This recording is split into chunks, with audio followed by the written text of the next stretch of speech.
Hello, guys. So, I am going to talk about and discuss this Erik Erikson's psychosocial development. I prepared a slide today to kind of go over um, social and emotional development as well as psychosocial development. So, let's get started. So, I'm going to transition here. And I apologize, my computer's running a little bit slow. So I'll give just a second here.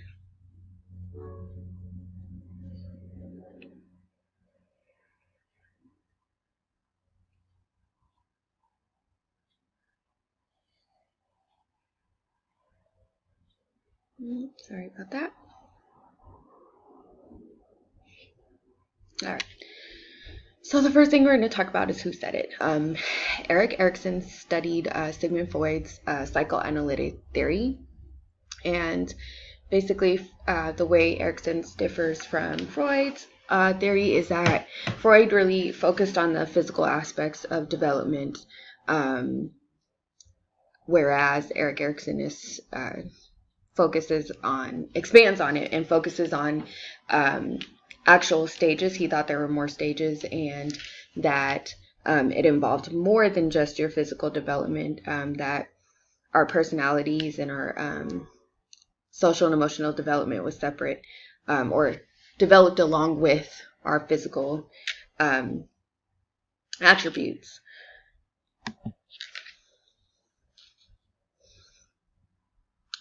All right, and his theory involved 8 stages of psychosocial development, and we're going to go through those stages. The first stage is trust versus mistrust. This is during the first year of life. It involves when we're born, we are whether we trust or mistrust others in our world and in our development will depend on who our caregivers were and how they nurtured us in that first year. So responsive parenting or having a responsive caregiver will develop a sense of trust. The other side of the coin is if we don't have a responsive caregiver or someone who is gives us a sense of safety, then we will live in fear or distrust or mistrust. So that was the first stage. The second stage is for our second year of development, and this is called the autonomy versus shame or doubt. Autonomy is another word for independence. This is the stage where a lot of children will start to want to dress themselves, will have they'll walk away from their parents, not too far, but they will walk away knowing that their parents are someone who is there. That's not going to go away. Again, that has a lot to do with the mistrust and trust. Of course, if they have a sense of mistrust, they probably will be unlikely to walk away from their parents because they'll be afraid that they will not be there when they come back. And so a child that doesn't develop this may develop a sense of shame or guilt if their independence is not nurtured. And I added a little "mommy, let me do it." That's something that my own children have said a lot during that stage. And so I added that quote there. Our next stage is for our 3 to 5 year olds. This stage is initiative versus guilt. So this is when children start to not only have a sense of independence, but a sense of I want to explore. I want to step out on a limb and try new things. I want to, they become leaders. They ask lots of questions. So this is a good time that a lot of parents I know that get annoyed with their children when they're asking a lot of questions. However, it is our job to nurture that so that they can continue on to the next stage of social development, psychosocial development. so that they will have a sense of assertiveness, initiative. Otherwise, they may develop a sense of inadequacy, or they'll be more likely to follow behind others instead of taking the initiative to be a leader. All right, and our next stage is industry versus inferiority. This is the age 6 through 12. This is where us as educators have the most impact on our children, mainly because, especially for elementary teachers, that this is the age where they're first through 6th grade. And this is when they develop their self-esteem, their self-efficacy, their sense of pride. They now know that they are smart, they are intelligent, they are capable of learning. And this is where in the classroom we have to make sure that we are nurturing that self-efficacy, that self-esteem, so that they can continue on their cognitive path. Otherwise, they might feel incompetent or inferior.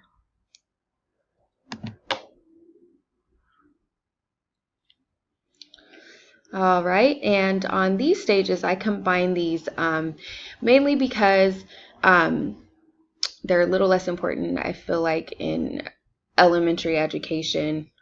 These tend to be the older kids, and I know there are some of us that, that do educate middle school and high school. However, I just chose to put a little less emphasis on this, on these stages.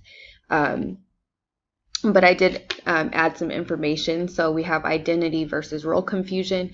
This is a typical teenage attribute where they're trying to find who they are. They might go through phases where they're not sure. They might want to hang out with this group, find that that's not for them, try to hang out with a different group, or they might, take risks that they normally wouldn't take. And so the fidelity is that they are confident and they have something to stand for, and if they don't find their identity in the stage, they could be in a sense of rebellion for a long time. So the next stage is the intimacy versus isolation. This is where we find love. We often get married. We often start our families.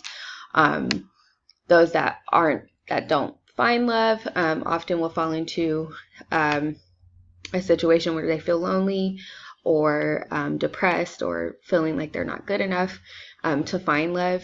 Then we have the generativity, versus stagnation. For 40 to 65-year-olds, this is when we are focused on our family instead of building ourselves, or focused on others. And if we don't reach that stage, we might start to feel stagnant or unproductive. And finally, the 8th stage is integrity versus despair. This is for our 65 and older, our senior citizens. They may develop, this is the age where they develop a sense of closure or wisdom, like they feel like they've accomplished a lot in life and they are satisfied with the way that they have lived their life, and are not afraid to go to their next step in life. If they don't feel this way, they might feel despair, regret, dissatisfaction, not satisfied with the way that they've lived their life, feel like they could have done things a lot differently, and that may make them feel dissatisfied with life. So the next segment of this is the social emotional development. And these are just aspects of social and emotional development. These are newer developments, so I'll go over those real quickly. Social emotional development, I feel like, is super important and way more important nowadays with social media. And with parents becoming busier and having to, cost of living getting higher. I know that for myself, I do struggle in these, making sure that my children are socially and emotionally healthy. Sometimes it's way harder because it does take time to nurture these things. And so this is something that I look forward to using in my own life. Things that I learned from the social emotional development piece. So there's core features of it. I'll just go over those. You have the ability to identify and understand your own feelings. And I know even for adults, that's really hard. How am I feeling? I think I feel sad, or maybe I don't feel sad and I should feel sad. Another is read others' emotions accurately. So without them telling you how they feel, can you read social cues that that you're maybe hurting someone or offending someone? They're able to control their emotions in a constructive way or regulate their emotions. That's something, again, that some adults grow up and don't develop. And developing empathy. Empathy is, of course, like knowing or putting yourself in someone else's shoes. They form and keep relationships with others. And quickly, I'll just go over the facts on social development. Responsive caregiving, I did touch on that a little bit earlier, that it develops emotional regulation and it gives a sense of predictability and safety. It gives social security, emotional security. Impulse control is something that is a part of our social development. We need to be able to control our impulsive behavior, right? Thinking it, but not always acting out on it because it might be a bad choice. Emotional regulation. The one thing that we do know is that it's influenced by cultures. So different cultures